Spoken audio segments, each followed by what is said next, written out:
आज हम लोग पढ़ेंगे जो हम लोग कार्बनिक रसायन का जो कि क्लास 11 का फर्स्ट जो अध्याय पढ़ रहे हैं कार्बनिक अध्ययन रसायन का, इसमें 12वां नंबर हम लोग का अध्याय होगा। तो उसमें हम लोग पढ़ेंगे, पिछले लेक्चर में हम लोग समायोजकता के बारे में पढ़े।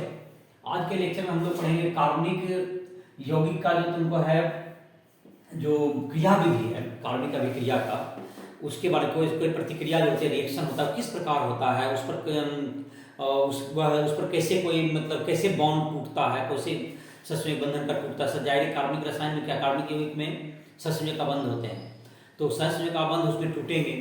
तो इस टॉपिक को पहले हम लोग डील करेंगे, उसके बाद आने वाले टॉपिक में कोई भी जो प्रतिकारक होता है उसको दो भाग में बांट सकते हैं हम लोग, नाभिक स्नेही, इलेक्ट्रॉन स्नेही, न्यूक्लियोफाइल, इलेक्ट्रोफाइल, इन सबों के बारे में पढ़ेंगे। फिर आने वाले प्रतिक्रिया आगे वाले इसी टॉपिक में हम लोग जो है तुमको रासायनिक जो तुमको कार्बनिक यौगिक हैं उसमें इलेक्ट्रॉन किस प्रकार एक स्थान से दूसरे स्थान तक संचरण करता है, इलेक्ट्रॉन विस्थापन, जिसके तुमको 4 मुख्य प्रभाव होंगे, जो कि तुमको इंडक्टिव इफेक्ट, रिजोनेंस इफेक्ट, तुमको इलेक्ट्रोमेरिक इफेक्ट और तुमको हाइपर कन्जुगेशन, जिसको हिंदी में कहेंगे हम लोग, चाहे तो उसका हिंदी में भी हम लोग नाम लेंगे प्रेरणिक प्रभाव, जो रिजोनेंस प्रभाव का अनुनाद प्रभाव कह सकते हो, और इलेक्ट्रोमेरिक को तो इलेक्ट्रोमेरिक प्रभाव ही कहते हैं, और चौथा तुमको है अति संयुग्मन या हाइपर कन्जुगेशन। इसके अलावा फिर कार्बनिक यौगिक का जो कि तुमको कार्बनिक अभिक्रिया का प्रकार है, प्रतिस्थापन, योगज, विलोपन, और जो तुमको है रीअरेंजमेंट जो कि होता है अभिविन्यास, पुनर्विन्यास करना, इन सब के बारे में हम लोग डिटेल में आगे आने वाले क्लासेस में पढ़ते जाएंगे। आज के लेक्चर में हम लोग कोशिश करेंगे जो सहसंयोजक आबंध का विदलन किस प्रकार होता है, उससे तुमको उसमें 2 तरह के विदलन होते हैं, समांश और विसमांश विदलन। उसके जो मध्यवर्ती जो तैयार होते हैं कार्ब धनायन, कार्ब ऋणायन और तुमको फ्री रेडिकल, मुक्त मूलक, ये सब के बारे में पढ़ेंगे पहले। फिर तुमको आज के टॉपिक में हो सकता है कि इलेक्ट्रॉन स्नेही और धन स्नेही, जो नाभिक स्नेही जो अभिकारक है, उसके बारे में हम लोग चर्चा करेंगे, कुछ उदाहरण भी इसमें लेने की कोशिश करेंगे। तो आज का जो लेक्चर है जिसमें हम लोग पढ़ेंगे, पहला टॉपिक है सहसंयोजक आबंध का विदलन। ये मैकेनिज्म का जो टॉपिक के अंतर्गत जो पहला टॉपिक आ रहा है तुम्हारा सहसंयोजक आबंध का विदलन। तो सहसंयोजक जो रासायनिक कार्बनिक रसायन में जो सहसंयोजक बंधन होते हैं, जो कि इलेक्ट्रॉन के साझा करने से बनते हैं, शेयरिंग से बनते हैं, तो वो आबंध जो है तुमको किस प्रकार विदलन में टूटना, जब टूटेगा तभी तो कोई नया बंध बनेगा, और नए जो प्रतिकारक जब के जो बंधन है वो टूटेंगे तो नया कोई रिएक्शन मध्यवर्ती बनता है, और उसके बाद फाइनली एक उत्पाद जो प्रोडक्ट है वो हम लोग को प्राप्त प्रतिफल होगा। तो पहले उसके पहला जो कंडीशन होता है कि कोई रासायनिक बंधन को टूटना होता है। तो रासायनिक बंधन को टूटना है तो सहसंयोजक कार्बनिक रसायन में कैसा बंधन होगा, रासायनिक बंधन में क्या, कार्बनिक यौगिक में सहसंयोजक बंधन होता है, जो इलेक्ट्रॉन के शेयरिंग से बनता है। तो ये किस प्रकार से पहले बंधन टूटने से ही का जो प्रतिक्रिया है वो प्रारंभ होती है। तो पहला जो टॉपिक हम लोग का है बंधन का टूटना, सहसंयोजक आबंध, सहसंयोजक आबंध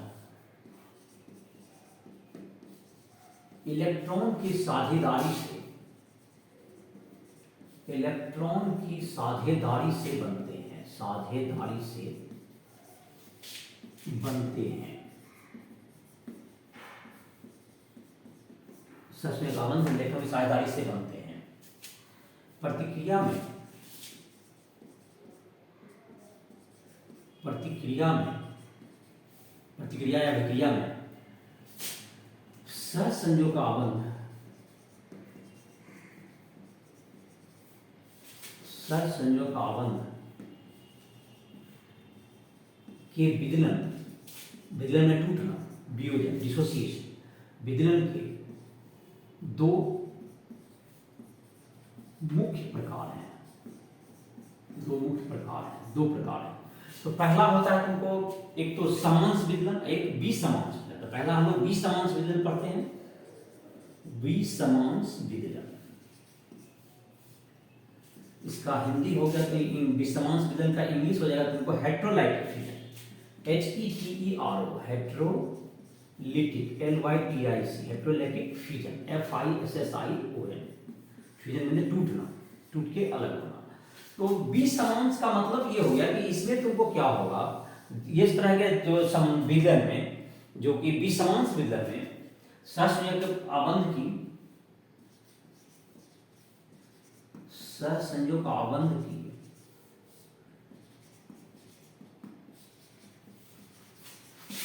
विदलन की प्रक्रिया जिसमें साझेदारी के इलेक्ट्रॉन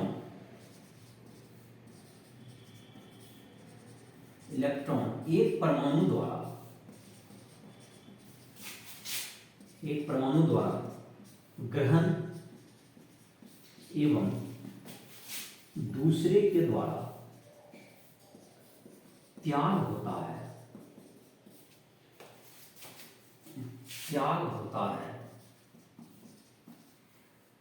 विसमांश विदलन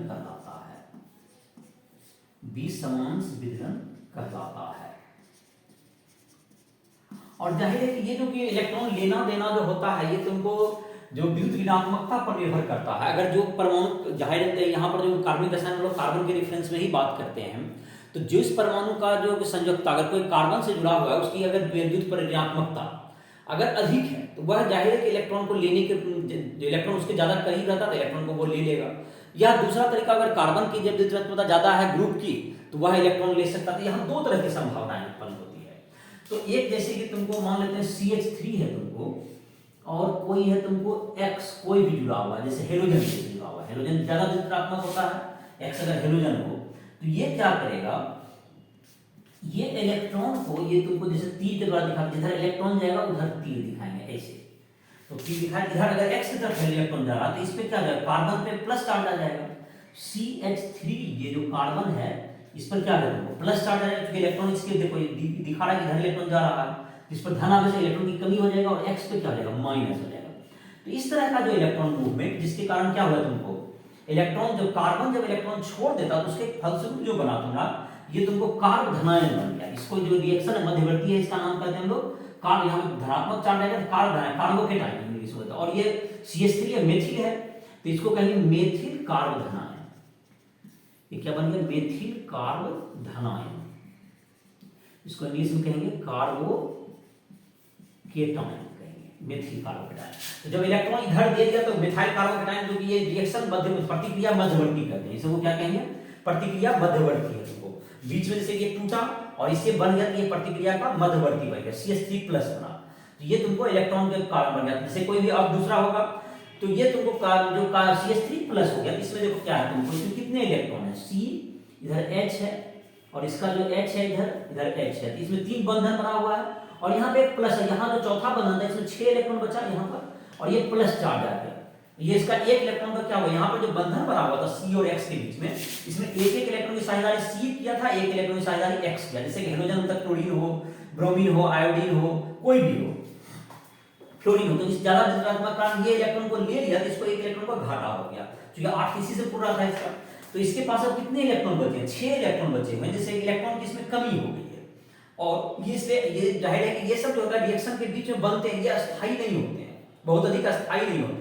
लेकिन ये कार्ब धनायन का निर्माण होगा तो कार्ब धनायन में देखो, इसमें कार्बन में क्या, अगर संकरण की बात करें इसमें कितने तुमको 3 जो सिग्मा बंधन बने हुए, 3 सिग्मा बंधन बने हुए, इसके लिए कितने चाहिए हमको, 3 जो है 3 जो चाहिए हम लोग, जो संकरित ऑर्बिटल होगा तब संकरण इसका क्या रहेगा तुम्हारा, एक S का 2 P का sp2 हो जाएगा इसका संकरण।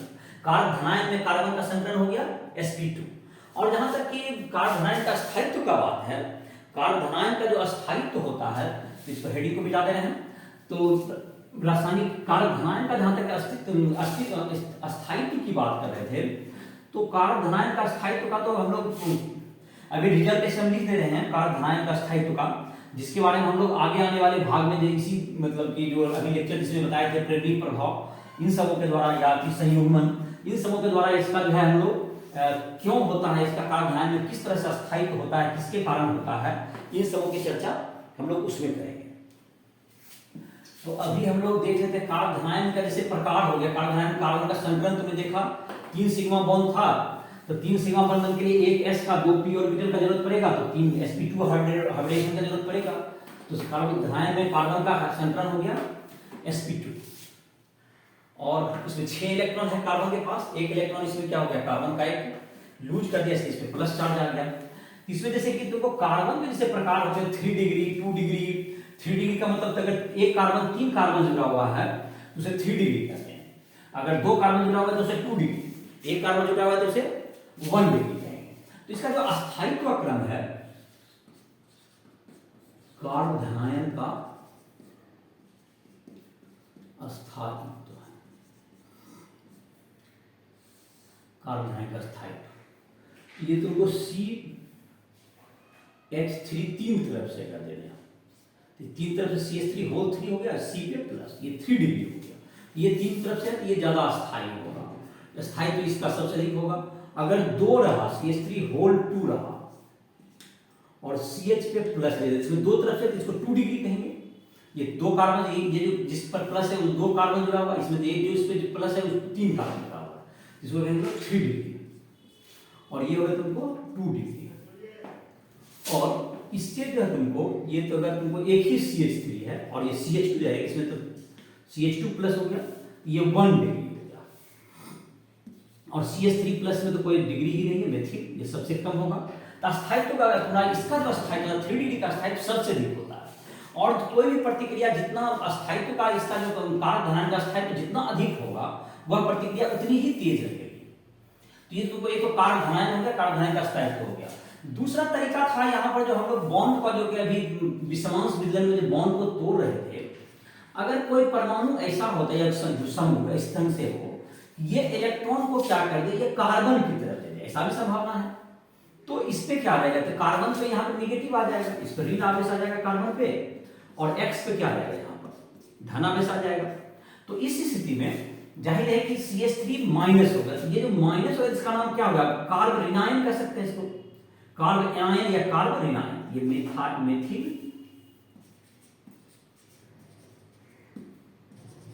कार्ब ऋणायन, कार्ब एनायन, CARBANION, एनायन मतलब ऋणायन था, निगेटिव चार्ज, कार्ब एनायन। तो ये कार्ब एनायन बन गया। इसमें जाएगा कि कितना इलेक्ट्रॉन होगा, इसमें तो तुमको एक लोन पेयर भी आ गया इसके पास, C का 3, तो CH3 का बंधन बना, और एक इसके पास इलेक्ट्रॉन जो उधर से ये इलेक्ट्रॉन ले लिया जिसके कारण माइनस आया, तो ये 2 इलेक्ट्रॉन इसका आ गया, तो इसलिए नेगेटिव चार्ज भी दिया। तो ये तुमको क्या एक लोन पेयर आ गया। तो 3 बॉन्ड पेयर और एक लोन पेयर, इसका संकरण क्या हो जाएगा, इसका संकरण हो गया sp3, 4 ऑर्बिटल की जरूरत पड़ेगी, इसका संकरण sp3 हो गया। तो इसका कार्बन ऋणायन में इसका जो कार्बन का संकरण sp3 हो गया। और जहां तक इसके इसका अस्थायित्व का है, कार्बन ऋणायन में अस्थायित्व का जो क्रम है, कार्बन ऋणायन का अस्थायित्व, अस्थायित्व क्या होता है, अस्थायित्व का क्रम तो अभी मैं लिख रहा हूं, इसका कारण आगे आने वाले वीडियो में बताएंगे। जो आगे आने इसमें प्रेरित प्रभाव इन सब में बताया काहे होता है। इसमें जस्ट क्रम अगर 3 डिग्री है तीनों तरफ से, इसका अस्थायित्व सबसे कम होता है, इसका अस्थायित्व सबसे कम होगा। 2 होगा तो इसका अस्थायित्व उससे ज्यादा होगा, पहला से 2 डिग्री का, ये 2 डिग्री है, ये 3 डिग्री का सबसे कम, और इसमें 1 डिग्री उससे ज्यादा, CH2 माइनस ये 1 डिग्री, और ये मेथिल का सबसे ज्यादा। तो ये तुमको इसका अस्थायित्व का इन सबों का विश्लेषण हम लोग प्रेरित प्रभाव वगैरह में आपके करेंगे। लेकिन इसको याद रखना है, ध्यान रहे कि 3 डिग्री का कार्बोधनायन में सबसे अधिक अस्थायित्व है, लेकिन कार्बोधनायन में जस्ट अस्थायित्व उल्टा हो जाता है। संकरण भी तुमको बता दिया गया, और किस तरह से संकरण होगा उसका भी विश्लेषण कर दिया गया। तो ये तुमको था जो विषमांश विदलन से जो बनने वाले 2 जो प्रतिक्रिया मध्यवर्ती थे, दैट इज कार्बोधनायन और कार्ब ऋणायन, जो कि बने, तुमको उसका विश्लेषण किया गया। तो ये तुमको जिसका कि तुमको कार्बोधनायन और कार्ब ऋणायन, कार्बोकेटायन और कार्ब एनायन, ये 2 मध्यवर्ती बनते हैं, प्रतिक्रिया मध्यवर्ती बनते हैं किसके फलस्वरूप, तुमको जब विषमांश विदलन से, सबसे अधिक का जब विषमांश विदलन होगा। और अब जो हम लोग पढ़ेंगे दूसरा, एक पढ़े थे हम लोग अभी विषमांश विदलन, अब पढ़ेंगे हम लोग समांश विदलन, जिसमें समांश विदलन का सम अंश मतलब दोनों समांश मतलब बराबर बंधन में जो इलेक्ट्रॉन होंगे, साझेदारी के जो इलेक्ट्रॉन होंगे, वो इलेक्ट्रॉन दोनों परमाणु द्वारा बराबर बराबर क्या कर लिए जाएंगे, हिस्सेदारी कर लिए जाएंगे उसमें। तो उसके कारण किसी पर भी कोई आवेश नहीं आएगा, कोई आवेश धन आवेश या ऋण आवेश नहीं है, क्योंकि इलेक्ट्रॉन जब बराबर बराबर बांट लेगा तो उस पर कोई आवेश नहीं होता है। इस तरह का विदलन क्या कहलाएगा, समांश विदलन कहलाएगा। तो हम लोग लिख लेते हैं बी नंबर में, पहला हो गया था जो रासायनिक जो सस्पेंशन बंधन का विलयन का पहला प्रकार था दैट इज विसमांश विलयन। अगर तुमको समांश विलयन, इसका इंग्लिश हो गया होमोलैटिक, उसका हेटेरोलाइटिक, इसका होमोलैटिक, HOMOLYTIC होमोलैटिक फ्यूजन, FISSION। तो सहसंयोजक आबंध की विदलन की प्रक्रिया जिसमें इलेक्ट्रॉन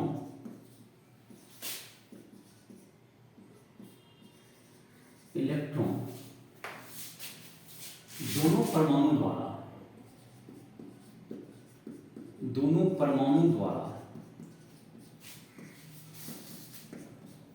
बराबर विकृत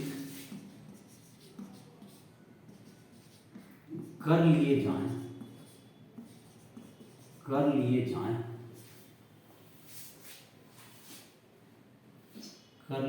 समांश विदलन कहलाता है।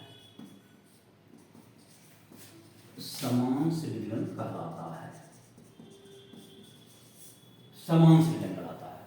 ये तुमको जब बढ़ जाएगा समान भाग में तो क्या कहलाएगा? समांश विदलन। अब जैसे देखो यहां पर क्या होगा, जैसे कि मान लेते हैं ये बराबर है, जैसे CH3 है, तो ये क्या होगा, तुमको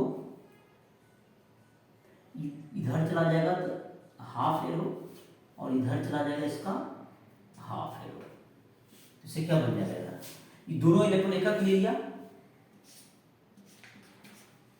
तो यहां पर CH3 डॉट कर देंगे प्लस, यहां पर भी हो गया CH3 में एक कार्बन के डॉट दे दिया, इसको हम लोग कहते हैं मुक्त मूलक। ये होगा मेथिल मुक्त मूलक। मुक्त मूलक का इंग्लिश हो गया फ्री रेडिकल। तो इसमें जहां तक कि है इसका संकरण का अगर बात करें, फ्री रेडिकल था, तो फ्री रेडिकल में क्या हो जाएगा, तुमको एक 3 तो हो ही जाएगा, और एक इलेक्ट्रॉन जो कि अनपेयर्ड इलेक्ट्रॉन रहेंगे, ये अयुग्मित इलेक्ट्रॉन है, अयुग्मित इलेक्ट्रॉन, यहाँ 7 इलेक्ट्रॉन हो गया, तो 3 तो इसका संकरण sp2 ही रहता है, और एक इलेक्ट्रॉन जो रहेगा असंकरित p ऑर्बिटल में रहेगा। एक इलेक्ट्रॉन कहाँ रहेगा, ये असंकरित p कक्षक में रहेगा। जैसे p का 3 कक्षक होता है, तो 2 तो इसमें भाग ये संकरण में, और एक असंकरित रहेगा जिसमें कि तुमको ये इलेक्ट्रॉन रह जाएगा 7। ये तुम्हारा हो गया मुक्त मूलक रहेगा। तो इसमें जहां तक कि इसका जो कि क्रम है, तुमको अस्थायित्व का जो क्रम होगा, तो अस्थायित्व का क्रम इसका अगर यहाँ पर जगह है, यहाँ पर तुम्हारे जहाँ वीडियो फ्रेम में भी है, तो ये तुमको 3 डिग्री का ज्यादा होता है। 3 डिग्री जो होगा CH3C डॉट, ये 3 डिग्री जो होगा तुमको ज्यादा होता है इसका अस्थायित्व। फिर इसके बाद 2 डिग्री का नंबर आता है अस्थायित्व में, ये कार्बन धनायन की तरह होगा अस्थायित्व का इसका क्रम, इसका कार्बन धनायन की तरह होगा। CH डॉट ये 2 डिग्री हो गया, और CH2 डॉट इसका अस्थायित्व सब उससे कम है, और CH3 डॉट का सबसे कम होगा, ये 1 डिग्री का सबसे इधर हो गया पूरा। ये तुमको इसका जो अस्थायित्व क्रम है, अस्थायित्व क्रम तुमको 3 डिग्री का सबसे ज्यादा, 2 डिग्री उससे कम, उससे कम, ये कार्बन धनायन की तरह इसका अस्थायित्व क्रम है। इसके अस्थायित्व के बारे में आगे चर्चा हम लोग करेंगे। ये तुमको था, ये जो टॉपिक था तुम्हारा, ये टॉपिक हो गया तुम्हारा, ये मतलब 2 तरह का विदलन हुआ, विसमांश और समांश विदलन, और उसके कारण जो रासायनिक मध्यवर्ती जो प्रतिक्रिया के मध्यवर्ती बने, अभिक्रिया के मध्यवर्ती, दैट इज कार्बन आयन और मुक्त मूलक, ये 3 तरह के प्रतिक्रिया मध्यवर्ती का निर्माण होता है। और जिसके बारे में हम लोग जो रासायनिक प्रतिक्रिया किस प्रकार संपन्न होगी, किससे कौन प्रतिक्रिया करेगा, इन सबों के बारे में हम लोग धीरे धीरे जानकारी इसके द्वारा प्राप्त करेंगे। ये पहला स्टेज हुआ। दूसरा है तुमको जो प्रतिकारक जो कि अभिक्रिया में तुमको जो भाग लेते हैं, तो जो कि तुमको एक हम लोग कहते हैं सबस्ट्रेट, और दूसरा कहा जाता है तुमको रिएजेंट। तो प्रतिकारक को हम लोग जो है तुमको रिएजेंट जिसको कहते हैं प्रतिक्रिया में, उसको 2 भाग में बांटते हैं। तो एक हो गया तुमको जो कि रिएजेंट होता है, जिसको नाभिक रावी कहेंगे, जो अटैक करता हो दूसरे पर, जिससे कि क्या होगा तुमको, एक पर तुमको जिससे कि बंधन को तोड़ने के काम आता है, जो वियोजन अभी जैसे बताए, तो वह तुमको किसी रिएजेंट के द्वारा अटैक करने से, किसी अभिकारक, जो दो प्रतिक्रिया में दो चीज भाग होते हैं, तो एक तुमको जो अटैक करते हैं उसे हम लोग क्या कहते हैं, अभिकारक कहते हैं, जो रिएजेंट, और दूसरा को हम लोग सबस्ट्रेट कहते हैं।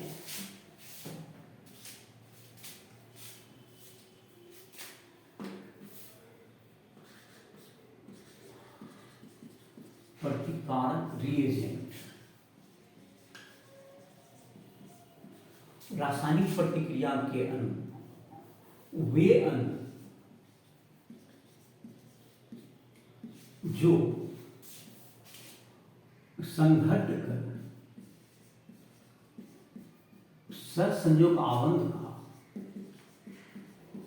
सहसंयोजक आबंध का विदलन करते हैं, उसे क्या कहते हैं हम लोग, उसे प्रतिकारक रिएजेंट तथा दूसरे अणु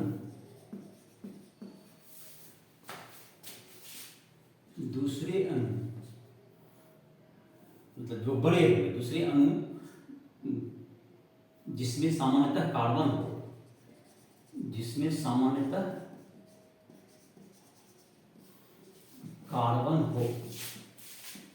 सबस्ट्रेट, सबस्ट्रेट कहलाते हैं। तो जो छोटा अणु होगा वो जनरली अटैक करता है दूसरा पर, जो बड़ा अणु है उस पर अटैक करेगा। जो छोटा अणु है वो क्या होगा तुमको रिएजेंट, जो बड़ा अणु होगा उसको कहेंगे लोग सबस्ट्रेट। ये तुमको सबस्ट्रेट का जो अटैक करेगा, अटैकिंग रिएजेंट को, तो अटैकिंग जो रिएजेंट होता है, जो अटैकिंग रिएजेंट हो गया, उसको दो भाग में हम लोग बांट सकते हैं। जो रिएजेंट जो कि अटैक करता है जिससे कि बॉन्ड टूटेगा, उसको हम लोग दो भाग में बांट कर सकते हैं। अभिकारक को दो भाग में बांटा जा सकता है, प्रतिकारक रिएजेंट को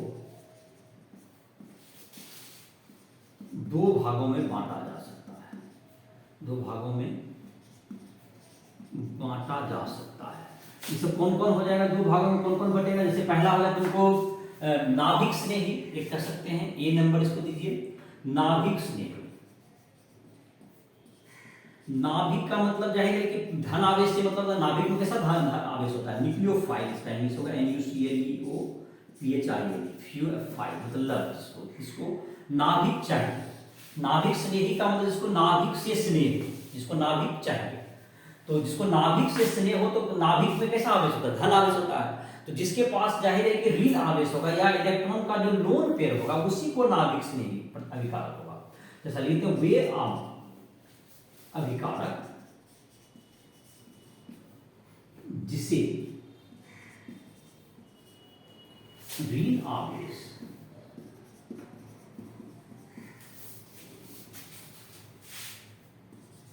या इलेक्ट्रॉन युग्म उपस्थित रहे, उसे नाभिक स्नेही अभिकारक कहते हैं, उसे नाभिक स्नेही अभिकारक कहते हैं। तो नाभिक स्नेही अभिकारक क्या होगा, जिसके पास ऋण आवेश है। ऋण आवेश का मतलब क्या हो गया, उसे ऋण आवेश है, इसलिए उसको क्या चाहिए, धन आवेश चाहिए, तो नाभिक स्नेही होगा। तो नाभिक स्नेही जैसे उदाहरण कुछ हो गए, जिसमें ऋण आवेश वाला, जैसे कि क्या हो तुम्हारा OH माइनस हो गया, इसमें ऋण आवेश है। तुमको जैसे कि Cl माइनस हो गया, इसमें भी ऋण आवेश है। ये सब क्या हो, Cl माइनस हो गया, इसमें भी ऋण आवेश है। इसके अलावा जैसे लोन पेयर, जैसे अमोनिया है NH3, इसके पास लोन पेयर रहती है, भी इसमें ऋण आवेश हो, इलेक्ट्रॉन पे है, इसलिए ये भी क्या होगा तुम्हारा, तो ऋण आवेश वाला जितना इत्यादि कर देते हैं। और चाहे लोन पेयर होगा जिसमें इलेक्ट्रॉन का जाति होगा, वो क्या होता है, वैसे अणु नाभिक स्नेही होंगे। और एक तुमका दूसरा होगा तुमको, जिसको हम लोग कहेंगे इलेक्ट्रॉन स्नेही। इलेक्ट्रॉन स्नेही क्या होगा, जिसमें इलेक्ट्रॉन जिसको चाहिए, जिसको इलेक्ट्रॉन से स्नेह हो, तो जिसके पास क्या होगा, धन आवेश होगा, जाहिर है या तो इलेक्ट्रॉन की कमी होगी, वो कैसे प्रतिकारक क्या होगा, अभिकारक, इलेक्ट्रॉन स्नेही होंगे, तो इलेक्ट्रॉन स्नेही अभिकारक, जिसको इलेक्ट्रोफाइल इंग्लिश में कहेंगे हम लोग। तो इलेक्ट्रोफाइल क्या होगा तुम्हारा, जिसके पास इलेक्ट्रॉन की जैसे इलेक्ट्रॉन चाहिए, मतलब कि जिसके पास क्या होगा, इलेक्ट्रॉन किसको चाहिए, जिसमें इलेक्ट्रॉन की कमी होगी, मतलब धन आवेश होगा, उसे इलेक्ट्रॉन चाहिए, तो इलेक्ट्रॉन स्नेही अभिकारक बी नंबर।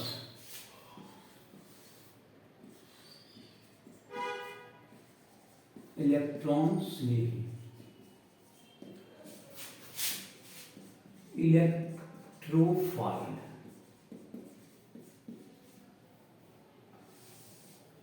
वे अभिकारक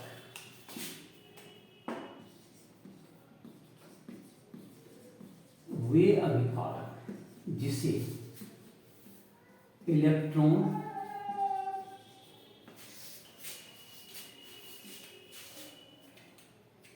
चाहिए, इलेक्ट्रॉन से स्नेह हो,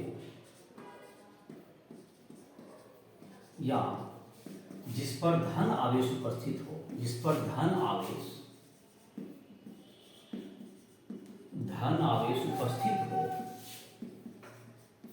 उपस्थित हो, इलेक्ट्रॉन स्नेही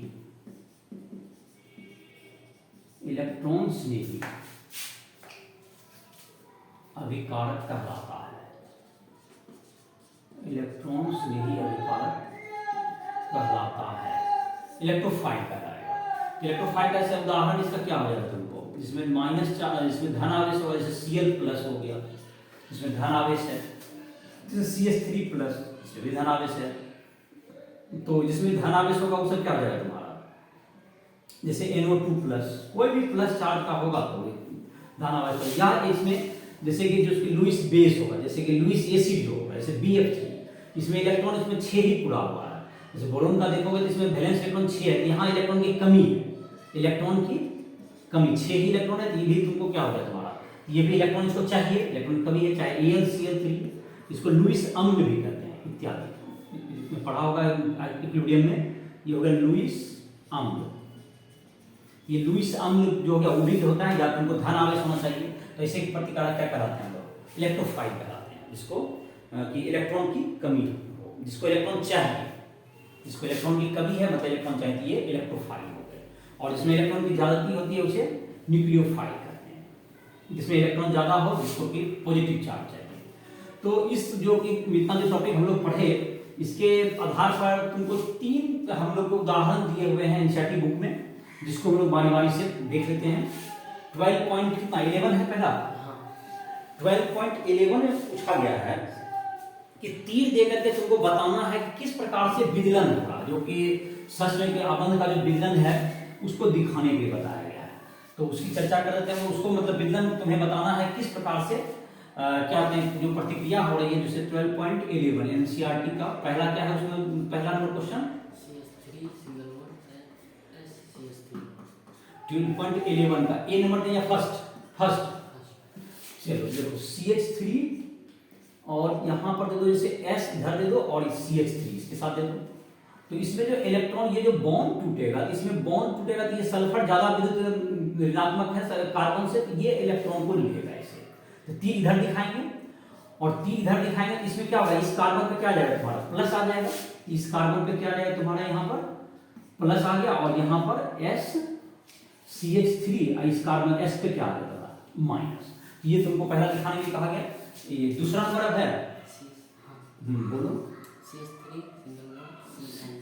CN, जाहिर है कि N ज्यादा इलेक्ट्रोनेगेटिव होता है, ये जो कार्बन है यहाँ पर जो बॉन्ड है इसमें टूटेगा, तो किस तरह से टूटेगा, यहाँ पर देखो ये इलेक्ट्रॉन इधर की तरफ जाएगा, कार्बन की तरफ, इधर की तरफ एरो दिखाएंगे, तो ये CH3 पे क्या आ जाएगा, तो इधर से मूव करके तो कार्बन पे से प्लस आ गया, और इस पे क्या आ जाएगा, तो इस कार्बन पे प्लस में क्या आ जाएगा CN, इस पे माइनस आ गया CN माइनस, ये तुम्हारा CN माइनस, इसको लिख देते हैं, ठीक है। इधर इलेक्ट्रॉन चला गया, तो ये तुमको मूवमेंट हो गया इसका इलेक्ट्रॉन। तीसरा है इसमें CH3Cu, जैसे H3C और Cu धातु है, तो धातु से ज्यादा इलेक्ट्रोनेगेटिव कौन होगा, कार्बन ही होगा, तो धातु से जब इलेक्ट्रॉन की ज्यादा कार्बन होगा तो इधर की ओर क्या हो जाएगा, तो वही चला जाएगा इलेक्ट्रॉन। तो उस कार्बन का जो है विद्युत ऋणात्मक ज्यादा है तो ये कार्बन पे माइनस हो गया और Cu पे क्या जाएगा, प्लस हो जाएगा। तो इस तरह से इलेक्ट्रॉन तुमको आरेख के द्वारा क्या कर दिया, इसे दिखा दिया गया। तो पहला तुम्हारा 12.11 में यही 3 प्रश्न थे, तीनों समाप्त करना। अब 12.12 देखते हैं। 12.12 में पूछा गया है कि तुमको क्या चीज के बारे में है। 12.12 पढ़ो, इलेक्ट्रॉन स्नेही और धन स्नेही को पहचानना है। तो देखो दोनों को मतलब इसमें इलेक्ट्रॉन स्नेही और धन स्नेही, तो जाहिर है ध्यान होगा इलेक्ट्रॉन स्नेही जिसको इलेक्ट्रॉन चाहिए तो धन आवेश वाला होगा, और ये जो जिसको क्या चाहिए जो इलेक्ट्रॉन जिसको नाभिक स्नेही होगा, तो नाभिक स्नेही जिसको क्या चाहिए, जिसपे इलेक्ट्रॉन ज्यादा होगा माइनस चार्ज वाला होगा, याद होगा भी। तो तुरंत पहचान सकते हैं लोग, तुरंत कर दें इसका एनसीईआरटी उदाहरण 12.12। तो जैसे कि तुमको इलेक्ट्रॉन स्नेही अलग कर देंगे और नाभिक स्नेही को इसका लिस्ट बनाते हैं। इलेक्ट्रॉन स्नेही जिसको इलेक्ट्रोफाइल भी कहते हैं, इलेक्ट्रोफाइल और नाभिक स्नेही दोनों का लिस्ट अलग अलग करते हैं। पहला पढ़ो क्या है, HS माइनस। तो माइनस जब है इसको क्या चाहिए, इसको तो नाभिक चाहिए होगा, माइनस का मतलब इसको क्या चाहिए, नाभिक से नहीं हो जाएगा ये SH माइनस। चलिए तो माइनस वाला क्या होगा, इसमें नाभिक से नहीं आ जाएगा। चलिए दूसरा BF3 जो क्या है, इलेक्ट्रॉन की कमी है। जैसे कि इसका बॉन्ड बनाओगे ना तो बोरोन के पास जो तुमको 6 तो इसके पास इलेक्ट्रॉन का कमी हो गया, 6 ही इलेक्ट्रॉन होगा तो किस में चला जाएगा तुम्हारा, इलेक्ट्रॉन से नहीं मिल जाएगा। इसको इलेक्ट्रॉन की कमी है, इसका मतलब किसमें जाएगा, ये इलेक्ट्रॉन से नहीं मिल जाएगा। चलिए और C2H5O- माइनस है तो ये तुमको इसमें आ जाएगा C2H5O-, इसमें इलेक्ट्रॉन ज्यादा है, जिसको नाभिक चाहिए, नाभिक से नहीं। C3 3N। तो इसमें इसके पास में लोन पेयर है CH3 होल 3 और इसके पास N के पास क्या है, यहाँ लोन पेयर है, जाहिर है कि ये तुमको नाभिक से नहीं में रहेगा। Cl+ प्लस जब है इसमें इलेक्ट्रॉन की कमी है तो ये तुमको इसमें आ जाएगा, इलेक्ट्रॉन से नहीं मिल जाएगा ये। CH3 भी प्लस है, CH3 C पे प्लस है और डबल बॉन्ड OH भी ना, नहीं C पे डबल बॉन्ड O, ठीक है। ये भी इसमें प्लस है इसलिए उसमें चला गया। नेक्स्ट NH2 माइनस, तो माइनस से जाएगा इसमें कहाँ चला जाएगा, नाभिक से नहीं जाएगा, NH2 माइनस। चलो NO2 प्लस, NO2 पे प्लस आ गया तो ये जाहिर है कि प्लस वाला इसमें आ गया। तो ये तुम्हारा हो गया 12.12। तो इसका तुम्हारा वर्गीकरण हो गया। 12.13 आते हैं, एनसीईआरटी का उदाहरण 12.13। इसमें क्या करना है तुमको, इसमें दिखाना है कि जो सेंटर है, जो इलेक्ट्रॉन का जो सेंटर है, इलेक्ट्रॉन स्नेही के सेंटर को दिखाना है। जैसे तुम्हारा पहला क्या है, CH3 C double bond O और H होगा। तो इसमें जो तुम्हारा होगा, देखो ये जो कार्बन यहाँ पे O जो है, O पे नेगेटिव चार्ज होगा, कार्बन पे यहाँ पे क्या जाएगा, प्लस चार्ज जाएगा। तो इसीलिए जाहिर है कि यही तुमको यहाँ पर इलेक्ट्रॉन जब प्लस चार्ज यहाँ पा सकता है तो ये तुमको क्या होगा, इलेक्ट्रॉन स्नेही अभिकारक यहीं से आकर अटैक करेंगे, जिसको कि नाभिक स्नेही जो इलेक्ट्रॉन से सेंटर कहलाता है, इसको क्या होगा, ये इसका इलेक्ट्रॉन सेंटर का जाएगा। यहाँ पर इलेक्ट्रॉन का जैसे इलेक्ट्रॉन यहाँ चला जाएगा, यहाँ पर धन आवेश आ जाएगा, तो इलेक्ट्रॉन स्नेही जो है यहीं पर आकर के अटैक करेगा इलेक्ट्रॉन नाभिक आगे प्रतिकारक का। ये इलेक्ट्रॉन सेंटर कहलाता है, जो स्टार लगा दी यही क्या होगा, इलेक्ट्रॉन सेंटर, यस यही पर सेंटर हो जाएगा। दूसरा क्या था, CH3CN। तो CH3 देखिए यहाँ भी नाइट्रोजन इसके पास है, ये तुमको चला जाएगा इसके पास, ये ट्रिपल बॉन्ड N होता है। तो ये जो तुम्हारा कार्बन होगा, ये वाला कार्बन ना, कौन वाला तुम्हारा दिया है, ये वाला, ये तुम्हारा क्या जाएगा, सेंटर हो जाएगा। तीसरा CH3I। हाँ, तो CH3I में जाएगी C जो ये धरा वाला है, यही जिसमें क्या जाएगा, इसमें पॉजिटिव चार्ज आ जाएगा, यही सेंटर होगा। तो ये तुम्हारा था 12.13 का। तो ये तुम्हारा यहाँ तक का काम हो गया। नेक्स्ट लेक्चर में हम लोग पढ़ेंगे जो कि इलेक्ट्रॉन का किस प्रकार संचरण होता है, काफी इंपॉर्टेंट होगा वो भी समझना। तो इसके बाद के लेक्चर में हम लोग नेक्स्ट क्लास में तुमको जो इलेक्ट्रॉन के संचरण के बारे में पढ़ेंगे। किसी भी स्टूडेंट को फिजिक्स, केमिस्ट्री या मैथ किसी भी टॉपिक में कोई भी दिक्कत हो, 11 या 12 जो बोर्ड की तैयारी करते हो, इंजीनियरिंग का प्रिपरेशन कर रहे हो, तो राइट स्टूडेंट ऐप पर आकर के उसके सारे जो हिंदी इंग्लिश मीडियम में सारे वीडियोज और तुमको जो भी उसमें जो कि डाउट्स हों उसके लिए सेशन, इसके लिए हमसे संपर्क कर सकते हो। तो इसी के साथ इस लेक्चर को समाप्त करना है।